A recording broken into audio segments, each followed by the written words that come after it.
Today's main topic is J L Mehta chapter first. Already हम देख चुके हैं establishment of the Islamic rule in India, कैसे इन्वेजन्स के थ्रू यहाँ पे इनरोड्स बनाए गए थे और उसके बाद फिर टर्किश एस्टैब्लिशमेंट हो जाता है। आज जो हम देखने वाले हैं टॉपिक वो है era of conflict between the two cultures. सबसे पहले टर्किश रूल का एस्टैब्लिशमेंट होने के साथ साथ जो मोहम्मद गौरी इन्वेजन्स करते हैं तो स्लोली एंड ग्रेजुअली यहाँ पे एरिया को ऑक्यूपाई करते हैं, उस एरिया को प्लंडर करते हैं, लेकिन वो लॉन्ग टाइम तक रहते नहीं हैं, वो वापस चले जाते हैं। लेकिन जब वो वापस जाते हैं तो जो भी उनके एबल कमांडर्स हैं, जिनको यहाँ पे टर्किश स्लेव्स के नाम से जाना जाता था, जितने भी ऑफिशियल्स थे, और ये रीज़न है कि जो इसके बाद यहाँ पे सेटलमेंट होगा उसको हम स्लेव डायनेस्टी भी बोलते हैं या ममलक डायनेस्टी भी बोला जाता है। उसमें कुतुबुद्दीन ऐबक लीड करेंगे along with the other commanders के साथ। तो ऐबक जो है स्लोली एंड ग्रेजुअली जैसे-जैसे यहाँ पे टाइम होता जाता है वो अपने आप को एक इंडिपेंडेंट रूरल लाहौर में एस्टैब्लिश कर लेते हैं और गुरीद एम्पायर जो गौरी का एम्पायर है उसे डिटैच कर लेते हैं अपने आप को और एक न्यू एस्टैब्लिशमेंट को सेटअप करते हैं। कुतुबुद्दीन ऐबक के सन और सक्सेसर जो हैं आराम शाह, उनको वीक है वो ओवरथ्रो कर दिया जाता है। इल्तुतमिश जो अनदर स्लेव ऑफिशियल है किसका? कुतुबुद्दीन ऐबक का, जो बहुत ही इंपॉर्टेंट एस्टैब्लिशमेंट करेगा इल्तुतमिश। इल्तुतमिश भी बोलते हैं और इल्तुतमिश भी बोलते हैं, तो कंफ्यूज नहीं होना है। जो भी आएगा उसको हम यहाँ पे प्रोनाउंसिएशन यही रहेगा इल्तुतमिश। अब इल्तुतमिश जो हैं वो सल्तनत की जो कैपिटल है उसको दिल्ली शिफ्ट करते हैं इन 1211 एडी में। लाहौर से यह सारी चीज़ें यहाँ पे दिल्ली आ जाती हैं और उसके बाद प्रॉपर दिल्ली सल्तनत का एस्टैब्लिशमेंट यहाँ पे होता है। तो एक्चुअली में बोला जाता है कि Iltutmish was the real founder of the Delhi सल्तनत। अब ये जो डायनेस्टी है, जो स्लेव डायनेस्टी जिसको बोला जाता है, जिसका ममलुक नाम भी है और जो ये पूरा टाइम पीरियड है 1206 से 1290 तक ये रूल में रहता है। तो यहाँ पे वेरियस कॉन्फ्लिक्ट देखने को मिलेंगे मुस्लिम सेटलर्स जो ऑलरेडी यहाँ पे फॉरेन से आए हैं। अपार्ट फ्रॉम दैट जो हिंदू रूलर्स यहाँ पे इंडो गैंजेटिक वैली में बचे हुए रूलर्स थे। अब ये जो टर्क्स है मीन्स ये जो स्लेव डायनेस्टी इन्होंने सेटअप की है तो कहीं न कहीं इनका जो ओरिजिन है वो कहाँ से है? वो एंसेस्ट्रल सेंट्रल एशियन लैंड से है, लेकिन इन्होंने रिलेशंस को कट ऑफ कर रखा है क्योंकि वहाँ पे मंगोल इन्वेजन जो था काफ़ी ज़्यादा यहाँ पे चल रहा था और मंगोल्स के अंडर में बहुत ही बारबेरिक इंसिडेंट्स और एक्ट्स किए जा रहे थे। मंगोल इन्वेड्स कर रहे थे यहाँ पे अंडर द चंगेज़ खान। तो इनसे बचने के लिए इन्होंने क्या किया कि उनसे रिलेशंस को कट ऑफ कर लिया और ये सोचा कि यहाँ पे रिलेशंस कट ऑफ होने से हम भी प्रोटेक्ट हो जाएँगे। लेकिन काफ़ी बार मंगोल जो है वो प्रॉब्लम्स क्रिएट करते हैं और उसको यहाँ पे डिप्लोमैटिकली सॉल्व भी किया जाएगा, डिप्लोमैटिकली उसको टैकल भी किया जाएगा। तो उसको जैसे-जैसे आता जाएगा हम देखते जाएँगे। अब बात करते हैं कुछ कंट्रीब्यूशन की। तो सेकंड और थर्ड ममलुक डायनेस्टीज़ फर्स्ट कौन थे? कुतुबुद्दीन ऐबक, उसके बाद यहाँ पे इल्तुतमिश, जो यहाँ पे आराम शाह थे उसको तो यहाँ पे हटा दिया था। वो कैपेबल लीडर भी नहीं थे तो रियल लीडर जो हैं वो कुतुबुद्दीन ऐबक, फिर इल्तुतमिश और बलबन जो हैं वो ममलक डायनेस्टी का एक मेन बेस तैयार करते हैं, जो कि काफ़ी इंपॉर्टेंट रोल प्ले करेंगे यहाँ पे टर्किश रूल को कंसोलिडेट करने में, सारी पावर को कंसोलिडेट करने में, specially in the north India और सल्तनत को प्रोटेक्ट करेंगे मंगोल इन्वेजन से। जैसे मैंने अभी आपको बताया यही रीज़न था कि सेंट्रल एशियन लैंड से क्या हुआ, उनसे अपना कॉन्टैक्ट भी कम कर दिया था। अब बात करते हैं मुस्लिम इमिग्रेंट्स इन हिंदुस्तान की। तो 13th सेंचुरी आते-आते जो ये स्लेविक डायनेस्टी सेटअप हो गई थी, इसके इनरूट कहाँ से थे? तो कहीं न कहीं मुस्लिम रिलीजन से रिलेटेड थे। तो जितने भी मुस्लिम इमिग्रेंट्स थे, मंगोल इन्वेजन की वजह से उनको काफ़ी परसिक्यूशन किया जा रहा था, तो वो यहाँ पे भाग के इंडिया में आ गए थे, अच्छी अपॉर्च्युनिटीज़ को एक्सप्लोर करने के लिए। उनको लग रहा था यहाँ पे कि मुस्लिम एम्पायर एस्टैब्लिश है, इनको कहीं न कहीं काम मिल जाएगा। तो by the end of the 13th century तो जो मुस्लिम इमिग्रेंट्स हैं, ये टर्किश एरिस्टोक्रेसी को यहाँ पे क्या करेंगे, it was led by the Turkish aristocracy और वहीं से बिलॉन्ग करते हैं, तो कहीं न कहीं इनको अच्छे से यहाँ पे जॉब्स मिलने लगी थी, जिसकी वजह से इन्होंने अपने आप को एस्टैब्लिश कर रखा था हिंदुस्तान में। यही रीज़न है कि यहाँ पे मुस्लिम इमिग्रेंट्स इन हिंदुस्तान वाला जो टॉपिक है, इसको आपको पता होना चाहिए। अब हिंदुस्तान को अडॉप्ट किया गया था as a country of the domicile क्योंकि ओरिजिनली यहाँ पे सेटअप हो चुका है, इस्लामिक रूल सेटअप हो चुका है और काफ़ी ज़्यादा इनके पास अच्छी अपॉर्च्युनिटीज़ है कंपेयर टू दैट एरिया जहाँ पे वो अभी तक रहते आ रहे हैं, वो काफ़ी हॉस्टाइल हो जाता है। अब बात करते हैं social stability and the interactions between the culture. तो भाई अब ट्रांजिशन होना है टर्किश रूल जो अर्लियर इन्वेडर्स थे टू द मुस्लिम रूल। काफ़ी इमिग्रेंट्स भी आ रहे हैं और कहीं न कहीं वो ट्रांजिशन देखने को मिलता है। तो ये जो ममलुक सुल्तान्स थे दिल्ली के, कहाँ थे? वो फॉरेनर रूलर्स थे एक तरीके से और वो अपना डोमिनेंस को एस्टैब्लिश करेंगे of a Turkish ruling elite in Delhi क्योंकि यहाँ पे जितने भी एलीट हैं उनका जो ओरिजिन है वो टर्किश रूलर का यहाँ पे है, इसीलिए यहाँ पे ये चीज़ बोली गई है। जब दिल्ली सल्तनत के बाद नेक्स्ट में खिलजी डायनेस्टी जब पावर में आती है इन द ईयर 1290 तो बहुत ही एक बड़ा शिफ्ट देखने को मिलता है मुस्लिम पॉलिटिक्स में क्योंकि अभी तक कहीं न कहीं टर्किश डोमिनेंस चल रहा था और वो अब एंड हो जाता है with the establishment of the Khilji dynasty. तो जैसे ही खिलजी डायनेस्टी का एस्टैब्लिशमेंट होता है, खिलजीज़ जो हैं वो ऑल्दो ओरिजिन उनका टर्किश ही है, लेकिन वो कंप्लीटली इंडियन सोसाइटी में कन्वर्ट हो चुके हैं और वो लोकल मुस्लिम पॉपुलेशन को यहाँ पे रिप्रेजेंट कर रहे हैं। यानी जो टर्किश ओरिजिन है वो तो रहेगा, लेकिन जो एलिमेंट है वो पूरा का पूरा इंडियन मुस्लिम सोसाइटी में कन्वर्ट हो चुका है। और इसी की वजह से यहाँ पे ये सिंबलाइज किया जाता है खिलजी रूल को कि वो प्रॉपर मुस्लिम रूल को एस्टैब्लिश करते हैं। इन कंट्रास्ट जो अर्लियर कंसिडर किया जाता है कि वो टर्किश रूल था, कहीं न कहीं उनके एलिमेंट्स ज़्यादा देखने को मिलते हैं। अब अलाउद्दीन खिलजी जो है बहुत ही इंपॉर्टेंट पर्सनैलिटी है मिडिवल इंडिया में, काफ़ी रिफॉर्म्स लेके आए थे। जब उनके बारे में पढ़ेंगे, डिटेल में कंसिडर करेंगे। इन्होंने सल्तनत को काफ़ी ज़्यादा एक्सपेंड किया और एक एम्पायर बनाया, मीन्स एक्सपेंशन एक्सट्रीम लेवल पे यहाँ पे देखने को मिलता है। मिलिट्री पावर, विज़डम और डेडिकेशन के साथ कंसोलिडेट की पावर्स को और बहुत ही अच्छे रिफॉर्म्स लेके एडमिनिस्ट्रेटिव को भी बहुत ही अच्छे से यहाँ पे मैनेज किया। नेक्स्ट अलाउद्दीन खिलजी के अंदर में बहुत ही इंटरेस्टिंग चीज़ ये होती है कि उन्होंने इस्लाम को एस्टैब्लिश किया both as a political and the cultural force in the south, जो अभी तक की चीज़ें यहाँ पे मिसिंग थी। अब साउथ में स्टार्ट हो गया है इमर्जेंस होना यहाँ पे और रीच होना स्टार्ट हो गई है, लेकिन अभी तक अलाउद्दीन खिलजी के अंडर में जो यहाँ पे पॉलिसी है वो इनडायरेक्ट कंट्रोल की है कि जो भी साउथ में प्रिंसिपैलिटीज़ है आप उनको हरा रहे हो और हराने के बाद उनको अलाउ कर रहे हो कि वो अपने एरिया में रूल करते रहें, बस उनको ट्रिब्यूट पे करना पड़ेगा। और ये पॉलिसी भी डायरेक्ट हो जाती है मोहम्मद बिन तुगलक के अंडर में जब वो डायरेक्ट रूल को एस्टैब्लिश करते हैं साउथ में। अब बात करेंगे liberalization of the state politics.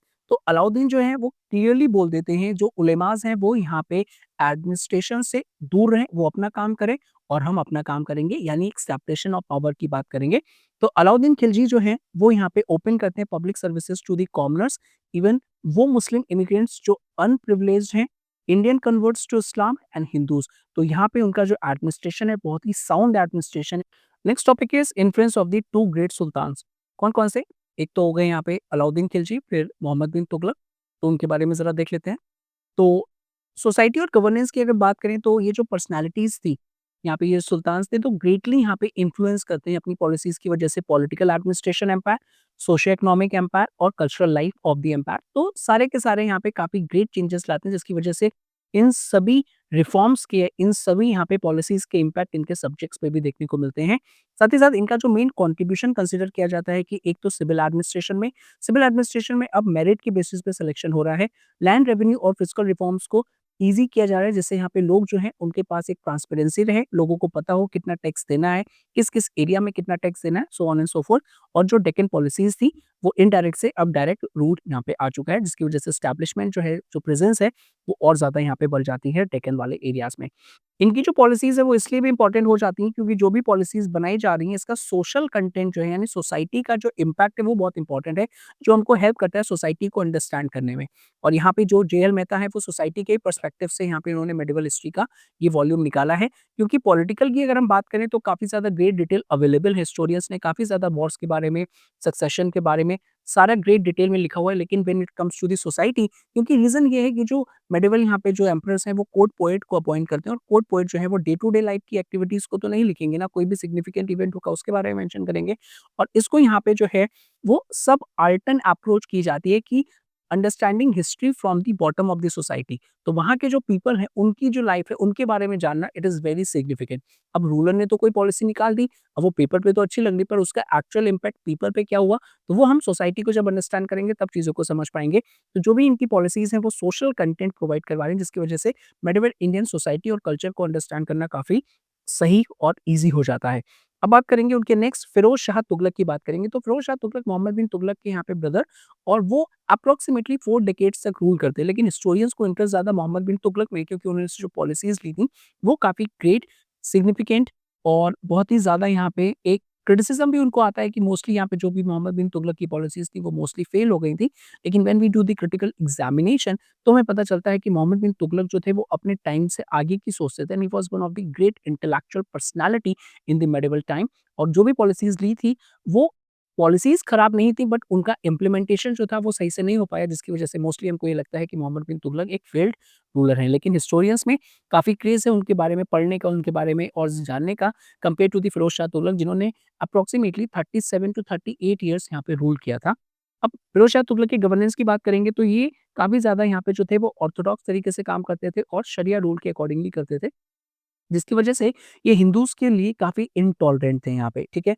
और स्टेट के रिसोर्सेज़ को यूज़ किया था पब्लिक वेलफेयर, काफ़ी गार्डन्स लगाए थे यहाँ पे, पब्लिक वेलफेयर सराय हो गई। सराय मीन्स एक आप जो भी यहाँ पे ट्रैवल कर रहे हो तो उस टाइम पे आप रह सकते हो। स्टेशंस बनाए थे यहाँ पे कि वहाँ पे लोग आराम से एक होटल टाइप के बनाए थे जहाँ पे लोग अपना रात में रह सकते हैं, पानी पी सकते हैं। दिस टाइप ऑफ एक्टिविटीज़ को काफ़ी ज़्यादा इन्होंने प्रमोट किया था, वेलफेयर एक्टिविटीज़ को प्रमोट किया था।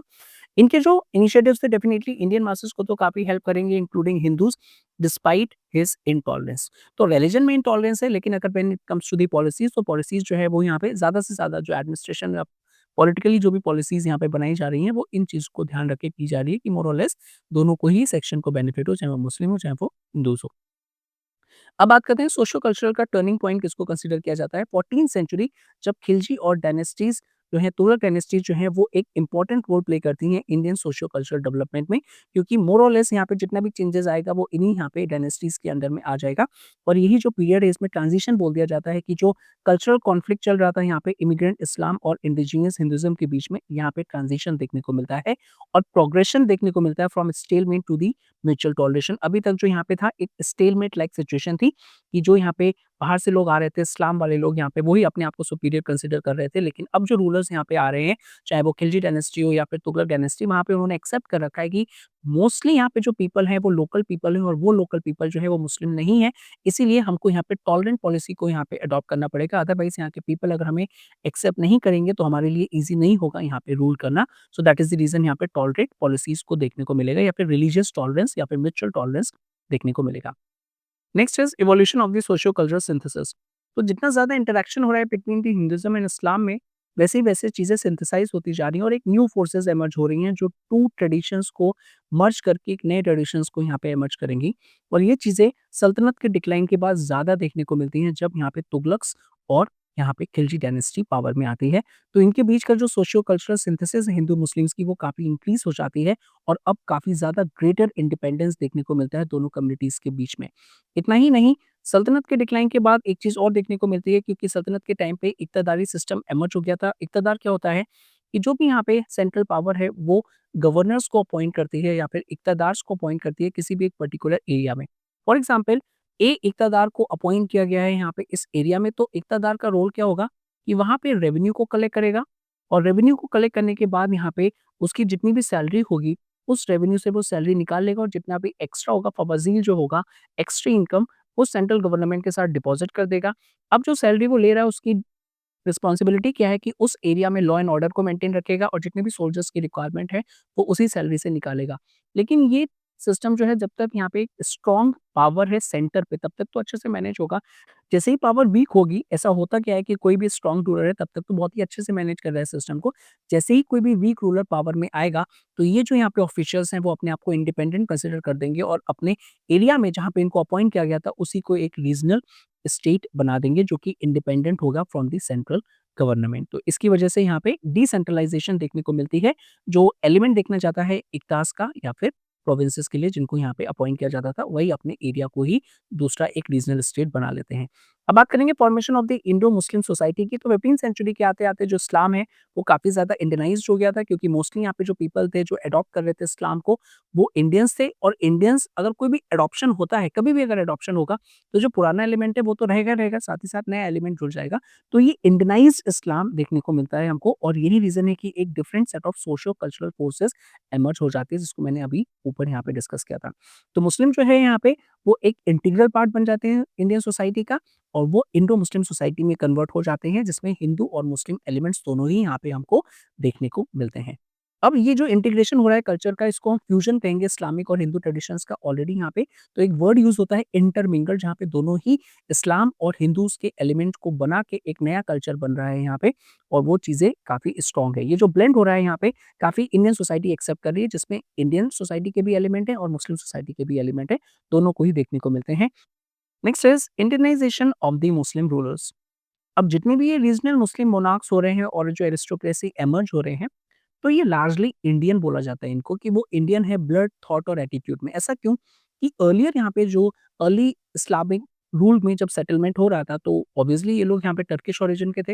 लेकिन जैसे-जैसे ये इंडियंस के साथ यहाँ पे मैनेज करते जा रहे हैं वैसे-वैसे यहाँ पे ये मोस्टली इंडियंस होते जा रहे हैं और ये रीज़न है कि यहाँ पे बोला जा रहा है Indian in blood, thought and attitude. लेकिन कहीं न कहीं अपने आप को ये सुपीरियर कंसिडर करें क्योंकि इनकी जो एंसेस्ट्री है यहाँ पे या फिर जो डेकेडेंट है वो यहाँ पे फॉरेन एरिया से बिलॉन्ग करता है जिसकी वजह से वो अपने आप को सुपीरियर कंसिडर कर रहे हैं। लेकिन एवरी रिस्पेक्ट में चाहे वो एटीट्यूड हो, चाहे वो थॉट हो या फिर जो कस्टम्स हो वो इंडियन मुस्लिम्स कंसिडर किए जा रहे हैं। Next is enlightenment and the benevolent leadership. अब जितने भी रीजनल रूलर्स एमर्ज हो रहे हैं हिंदूज़ और मुस्लिम्स के साइड से 15th सेंचुरी में, तो ये जो भी पॉलिसीज़ को ले रहे हैं वो एक एनलाइटेंड है, मीन्स एक रैशनल पॉलिसी है और साथ ही साथ यहाँ पे पब्लिक वेलफेयर की बात करें यानी सब्जेक्ट्स की बात करें, चाहे वो हिंदूज़ हो या फिर मुस्लिम्स हो, दोनों को ही यहाँ पे रिस्पेक्ट की जा रही है। म्यूचुअल टॉलरेंस और रिस्पेक्ट को यहाँ पे दोनों को एक्सेप्ट किया जा रहा है कि भाई सभी सोसाइटी में सभी लोग एक साथ रहेंगे तभी अच्छे से रूल हो पाएगा, तभी अच्छे से रेवेन्यू कलेक्शन हो पाएगा और अगर हॉस्टिलिटी होगी तो वो अच्छे से रूल नहीं कर पाएँगे, कोई भी पॉलिटिकल इंस्टेबिलिटी अगर होती है। साथ ही साथ ये स्कॉलर्स को भी पैट्रोनाइज़ कर रहे हैं, आर्टिस्ट को भी पैट्रोनाइज़ कर रहे हैं और कोई भी रिलीजियस बायस नहीं है।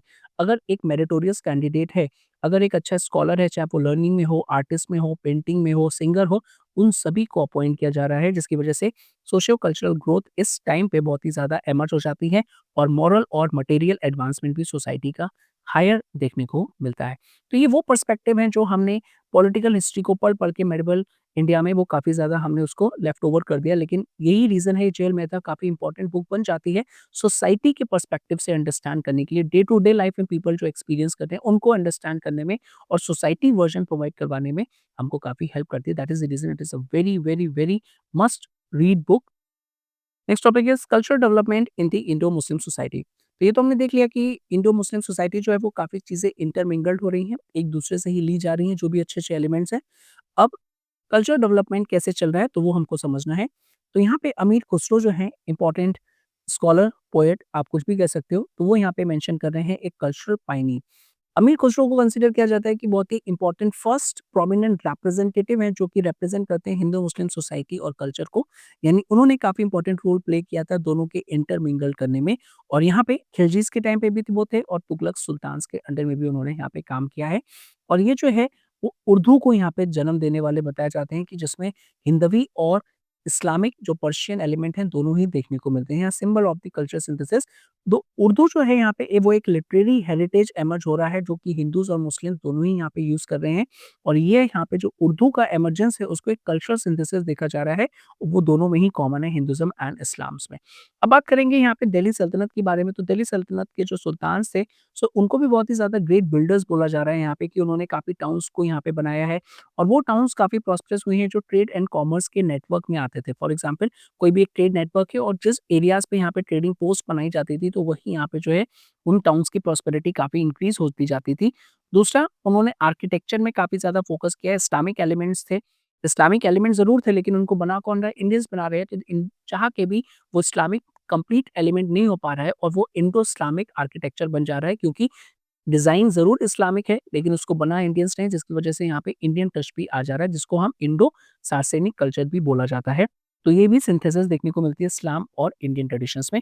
इनके जो स्ट्रक्चर्स हैं, वो रिफ्लेक्ट कर रहे हैं एक तरीके से यहाँ पे interaction between the mutual Hindus and the Muslim art styles, तो दोनों ही देखने को मिल रहे हैं।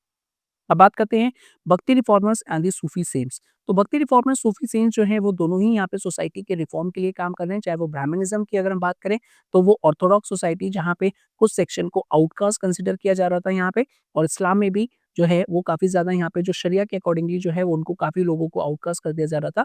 लेकिन यहाँ पे भक्ति और सूफी जो रिफॉर्मर हैं वो एक लिबरल अप्रोच यहाँ पे प्रोवाइड करवा रहे थे। तो ये जो सोशल रिलीजियस रिफॉर्मर जो सोसाइटी के अपलिफ्टमेंट की बात करेंगे यहाँ पे, तो ये भी हिंदू मुस्लिम यूनिटी का एक ग्रेट एग्जाम्पल देखने को मिलते हैं जो ऑर्थोडॉक्स को यहाँ पे अपोज करके लोगों के वेलफेयर के लिए काम करते हैं, लोगों के अपलिफ्टमेंट के लिए काम करते हैं और जो भी उनको सोसाइटल लीवर्स हैं उनको दूर करने के लिए यहाँ पे काम करते हैं। लास्ट में कंक्लूड करेंगे कि सिग्निफिकेंस क्या है सोशियो कल्चर डेवलपमेंट का।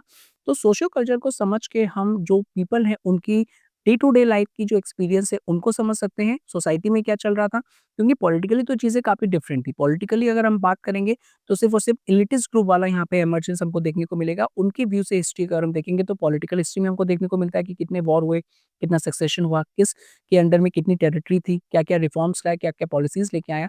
लेकिन एक्चुअल में उन पॉलिसीज़ का इम्पैक्ट अगर समझना हो हमें, तो हमें सोशियो कल्चरल हिस्ट्री को समझना होगा। यही रीज़न है कि यहाँ पे बोला जाता है कि अगर एक होलिस्टिक इन्फॉर्मेशन हमको चाहिए मेडिवल टाइम्स की, उसके लिए सोशल और कल्चरल हिस्ट्री काफ़ी इंपॉर्टेंट है, जो कि 14th-15th सेंचुरी में वो पॉसिबल नहीं है विदाउट हम चीज़ों को अंडरस्टैंड करें। अगर सिर्फ़ और सिर्फ़ पॉलिटिकली पर्सपेक्टिव से देखें तो इट इज़ नॉट पॉसिबल।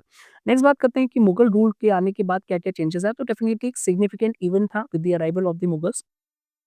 और बाबरनामा जो है, जो बाबर हैं वो ग्रेट इन्फॉर्मेशन प्रोवाइड करवाते हैं और मोस्ट ऑथेंटिक हिस्टोरिकल नैरेटिव ये कंसीडर किया जाता है और काफ़ी डिटेल्ड अकाउंट प्रोवाइड करवाता है भाई political, socio cultural, economic conditions Mughal rule के एस्टैब्लिशमेंट से पहले की बात करेंगे और दिल्ली वाले एरियाज़ में। तो बाबर ऑब्जर्व क्या करते हैं, फर्स्ट ऑफ ऑल वो एक इंटेलिजेंट और क्रिटिकल ऑब्जर्वर है। ऑब्वियसली यहाँ पे उन्होंने एस्टैब्लिशमेंट किया है मुगल एम्पायर का, तो सारी चीज़ों को उन्होंने नोटिस किया है और ये देखा जा रहा है कि कॉन्शियसनेस काफ़ी इमर्ज हो रहा है एक नेशनहुड का amongst both Hindus and the Muslims. तो यहाँ पे कॉन्शियसनेस इमर्ज हो रहा है। डिस्टिंक्शन देखा उन्होंने कि जो हिंदीज़ हैं, all Indian nationals irrespective of the religion, तो जितने भी पीपल इंडिया में रह रहे हैं, चाहे वो हिंदू ओरिजिन से हों, चाहे मुस्लिम्स ओरिजिन से हों, चाहे वो कन्वर्ट हो, कैसे भी हों, एक उनके अंदर में एक अलग एलिमेंट इमर्ज हो रहा है कि वी आर हिंदीज़ पीपल। तो जितने भी चाहे वो रिलिजन उनका अलग हो। अब हिंदूज़ की बात करेंगे, तो मेजॉरिटी उस एरिया में कौन है? वो हिंदूज़ हैं यहाँ पे मेजॉरिटी में और वो भी यहाँ पे किसके अंडर में ही है? वो हिंदीज़ के ही अंडर में है। तो भाई ये चीज़ भी देखी गई है। तो मेजॉरिटी कम्युनिटी जो है अमंग्स्ट द हिंदूज़ चाहे वो हिंदू मुस्लिम्स में हो लेकिन वो कौन है? हिंदू ज़्यादा है। अब जो भी पॉलिसीज़ आप लोगे यहाँ पे तो उसी के पर्सपेक्टिव से आपको बनाना हो पड़ेगा ताकि सभी सेक्शन जो हैं वो एक साथ यहाँ पे रह पाएँ। अगर आपको मेजॉरिटी को रूल करना है बाय द माइनॉरिटी तो आपको चीज़ें इस तरीके से करनी होंगी कि कोई भी किसी को भी ये ना लगे यहाँ पे कि आप उसको सप्रेस कर रहे हो, हैरेस कर रहे हो या फिर उनका एक्सप्लॉइटेशन कर रहे हो। द मोमेंट दे फील वो आपको अपोज़ कर देंगे and once they raise the banner of revolt और वो मेजॉरिटी में है तो आप सर्वाइव नहीं कर पाओगे। अगर आपको सर्वाइव करना है तो उनकी फील्स, एस्पिरेशंस जो भी गोल्स हैं उनको भी अंडरस्टैंड करना पड़ेगा और अपने आप को एस्टैब्लिश करना पड़ेगा। लेकिन विदाउट उनके सपोर्ट के इट इज़ नॉट पॉसिबल। तो ये बाबर ने ऑलरेडी यहाँ पे चीज़ों को एनालाइज़ कर लिया था, ऑब्ज़र्व कर लिया था और ये फ्रीक्वेंटली यहाँ पे टर्म यूज़ करते हैं Hindis in his memoirs to refer Indian citizens of all faith. तो यहाँ पे जो हिंदीज़ और हिंदूज़ दोनों ही डिफरेंट है। हिंदूज़ को कंसिडर किया गया है कि वो एक कम्युनिटी थी जो हिंदीज़ के अंडर में मेजॉरिटी फ़ॉर्म कर रही थी और हिंदीज़ अलग-अलग कम्युनिटी के मेंबर जिसमें से एक लार्जेस्ट शेयर किसका था? इस्लामिक रूलर्स या फिर मुस्लिम्स पीपल्स का यहाँ पे था। अब बात करेंगे मुगल के टाइम पे सोशियो कल्चरल रिलेशंस की तरह बात करते हैं तो सबसे पहले फाउंडेशन की बात करेंगे यहाँ पे। तो मुगल एरा के टाइम पे हिंदू मुस्लिम्स के जो रिलेशंस थे वो भी एक ग्रेट डेवलपमेंट और प्रोग्रेस हमको देखने को मिलती है और इसका जो यहाँ पे मेन एग्जाम्पल सेटअप किया था वो किया था अकबर की पॉलिसीज की वजह से जिन्होंने यहाँ पे बोला जाता है कि उन्होंने एक सेटअप किया था सेकुलर नेशन स्टेट जहाँ पे रिलीजन कोई भी मैटर नहीं करता है कि सारे के सारे जो सब्जेक्ट्स हैं उनको इक्वली ट्रीट किया जाएगा चाहे उनका रिलीजन कोई भी हो। साथ ही साथ अगर हम बाबर की एसिमिलेशंस और लेगेसी की बात करें, तो बाबर ऑल्दो एक फॉरेन कॉन्करर थे यहाँ पे, उन्होंने इंडिया को अडॉप्ट किया था अपना एक एज़ अ होम। इनके जो डिकेडेंट्स थे यहाँ पे, सर उन्होंने इंडियनाइज़ेशन को ही अडॉप्ट कर लिया था बाय ब्लड एंड कल्चर जिसकी वजह से हमने ये ऑलरेडी देखा था कि वो इंडियनाइज़्ड मुस्लिम्स कंसिडर किए जा रहे थे यहाँ पे और इनका जो नेशनलिस्टिक सेंटिमेंट है यहाँ पे, सर वो नेटिव पॉपुलेशन के रिस्पेक्ट में है, नेटिव पॉपुलेशन को वो सपोर्ट करेंगे यानी उसको अपोज़ नहीं करेंगे यहाँ पे। अब बात करेंगे शेर शाह सूरी की, एक नेशनल विज़नरी की बात करेंगे यहाँ पे, तो ये अकबर के प्रिकर्सर हैं और मोस्ट ऑफ दी जो अकबर की पॉलिसीज़ हैं, चाहे एडमिनिस्ट्रेशन की बात करें, तो कहीं न कहीं शेर शाह सूरी से उन्होंने यहाँ पे एक आइडिया लिया है। हम ये तो नहीं कह सकते कॉपी है लेकिन आइडिया ज़रूर लिया है यहाँ पे। तो शेर शाह सूरी जो है वो एक प्रिकर्सर हैं अकबर के vision of the nation state के यानी शेर शाह सूरी क्रिएट करना चाहते थे यहाँ पे एक नेशन स्टेट को और इनका जो रूल है वो सिम्बलाइज़ किया जाता है कि सर जो अर्ली डेवलपमेंट था यहाँ पे एक इंडियन नेशनलहुड में amongst both Hindus and Muslims को यहाँ पे करने के लिए तो शेर शाह सूरी उसके लिए जाने जाते हैं। अब मुगल एरा की बात करेंगे तो काफ़ी पीस और स्टेबिलिटी होती है और जब भी पीस एंड स्टेबिलिटी होगी तो सोसाइटी काफ़ी ज़्यादा प्रोग्रेस करेगी। तो 2 सेंचुरीज़ फ्री एक्सटर्नल इन्वेजन्स कोई भी यहाँ पे बाहर का इन्वेजन नहीं हो रहा है जिसकी वजह से सोसाइटी काफ़ी ज़्यादा यहाँ पे प्रॉस्पेरस होती जा रही है और इंटरनल पीस है विद इन द एम्पायर और यही दोनों मेन इंग्रीडिएंट हैं सोसाइटी के ग्रो करने में, इकोनॉमी के ग्रो करने में और कल्चर के ग्रो करने में। अब बात करेंगे अकबर या फिर जो मुगल्स हैं उनका ग्रेट अचीवमेंट क्या है? तो सबसे पहले इन्होंने पॉलिटिकल यूनिफिकेशन किया जो शेरशाह सूरी करना चाह रहे थे, वही अकबर ने उसको यहाँ पे आगे बढ़ाया। तो मुगल्स को ये बोला जाता है कि इन्होंने पॉलिटिकली जो है वो एक तरीके से यहाँ पे वो एक कोलैबोरेटिव एफर्ट्स किए कि भाई पूरा का पूरा जो यहाँ पे इंडिया है वो एक नेशनलिस्ट फोर्स में कन्वर्ट हो जाए जिसमें मेन एलिमेंट जो है वो हिंदूज़ और मुस्लिम्स हैं। लेकिन वो पहले नेशन के बारे में सोचे ना कि अपनी रिलिजन और कम्युनिटी के बारे में सोचें। तो यूनिटी वाज़ रीइन्फोर्स्ड। कैसे यूनिटी को रीइन्फोर्स किया? तो सबसे पहले तो एक administrative system, uniform administrative system. Good governance means आपको अगर जस्टिस चाहिए तो आपको जस्टिस मिलेगी। कोई भी अगर आपको लग रहा है कि आपको हैरेस किया जा रहा है तो भी आपको जस्टिस मिलेगी। मीन्स आपको अपील करने के लिए कहीं भी आप जा सकते हो। कभी भी आपको ऐसा नहीं लगेगा कि आपको यहाँ पे आपके रिलिजन के बेसिस पे या फिर कम्युनिटी के बेसिस पे डिस्क्रिमिनेट किया जा रहा है। और साथ ही साथ an all Indian services framework की जो भी ऑफिशियल्स को अपॉइंट किया जा रहा था, रेगुलरली एक जगह से दूसरी जगह ट्रांसफर किया जा रहा था ताकि जो भी यहाँ पे ऑफिशियल है वो एक जगह अपनी पावर को यहाँ पे कंसोलिडेट करके चैलेंज ना करने लगे सेंट्रल अथॉरिटी को। तो इस टाइप के चेक्स एंड बैलेंसेस को करके यहाँ पे एक यूनिटी को रीइंफोर्स किया गया था। तो ये भी काफ़ी एक इंपॉर्टेंट एलिमेंट है। अब बात करेंगे अकबर के रिफॉर्म्स और सेक्युलर पॉलिसीज़ की वजह से यहाँ पे, तो जो अकबर है यहाँ पे उनके अंडर में एक नेशनल इंटीग्रेशन और सॉलिडेरिटी देखने को मिलती है। नेशन इंटीग्रेशन तब होगा जब आप ऐसी पॉलिसीज़ बनाओगे जो सभी लोग नेशन के बारे में सोचेंगे यहाँ पे। वो तभी होगा जब आप इक्वल ट्रीट करोगे हर एक सब्जेक्ट को, चाहे वो हिंदूज़ हों या फिर मुस्लिम्स हों यहाँ पे, है ना? रिलीजियस टॉलरेंस और सेक्युलर स्टेट पॉलिसीज़ काफ़ी इंपॉर्टेंट रोल प्ले करेगी इन सब चीज़ों में। और इनके जितने भी रिफॉर्म्स थे उन्होंने कहा क्या कि जब सोसाइटी में पीस रहेगी, सोसाइटी में एक-दूसरे को लोग टॉलरेट करेंगे तो एडवांसमेंट तो होना ही है उस सोसाइटी का। साथ ही साथ जब स्टेबिलिटी रहेगी यहाँ पे, कोई भी इन्वेजन नहीं हो रहा है तो आपस में भी लोग कोई लड़ाई नहीं कर रहे हैं जिसकी वजह से इकोनॉमिक प्रॉस्पेरिटी काफ़ी ज़्यादा इंक्रीज़ होगी। और जब ये दोनों चीज़ें होती हैं, जब सोशियो कल्चरल चीज़ें चल रही हैं, इकोनॉमिक प्रॉस्पेरिटी चल रही है, तो लोगों का ऑल राउंड डेवलपमेंट देखने को मिलता है। वो चाहे वो रिलिजन में हो, सोसाइटी में हो, कल्चर हो, पॉलिटिकली हो, यहाँ पे हर एक चीज़ में, चाहे वो लिटरेचर हो, चाहे वो पेंटिंग्स हो, म्यूज़िक हो, हर एक चीज़ में हमको डेवलपमेंट देखने को मिलता है। तो अब इंडो मुस्लिम सिंथेसिस की अगर हम यहाँ पे बात करें तो जो मुगल्स हैं, कहीं न कहीं उन्होंने इनके बीच का जो ऑलरेडी इंटरैक्शन हो रहा था वो और ज़्यादा यहाँ पे बढ़ा देते हैं वो। इसीलिए यहाँ पे वर्ड यूज़ किया है कि वो एक्सेलरेट करते हैं इस्लामिक ट्रेडिशंस और एंशिएंट इंडियन ट्रेडिशन के सिंथेसिस को। और ये जो एक कंट्रीब्यूशन देखने को मिलता है कि एक ऐसी सोसाइटी जिसमें दोनों के ही इक्वल इम्पोर्टेंट एलिमेंट है जिसको इंडो मुस्लिम सोसाइटी बोला जाएगा, जो हमारे सोशो कल्चरल इंस्टीट्यूशंस में लॉन्ग लास्टिंग इम्पैक्ट करती है। हिस्टोरिकल पर्सपेक्टिव क्या है यहाँ पे कि इसी के टाइम पे यहाँ पे जो मेडिवल इंडिया की हम जो ग्रेट एलिमेंट्स, कस्टम्स, नॉर्म्स और ट्रेडिशंस की बात करते हैं, तो वो इसी टाइम पे काफ़ी ज़्यादा इमर्ज हुए थे, जो आज भी यहाँ पे लोग फॉलो करते हैं। सो विद दिस हमने ये सारी चीज़ों को देखा कि किस तरीके से सोशियो कल्चर डेवलपमेंट हुए अलग-अलग टाइम पीरियड के अंडर में। दिल्ली सल्तनत के बाद तुगलक्स, फिर आ गए यहाँ पे, फिर खिलजीज़ हो गए और उसके बाद मुगल्स, और मुगल्स के अंडर में भी अकबर की जो पॉलिसीज़ ली थी। किस तरीके से first of all nation livelihood consciousness emerge हुआ जो काफ़ी इंपॉर्टेंट रोल प्ले करेगा।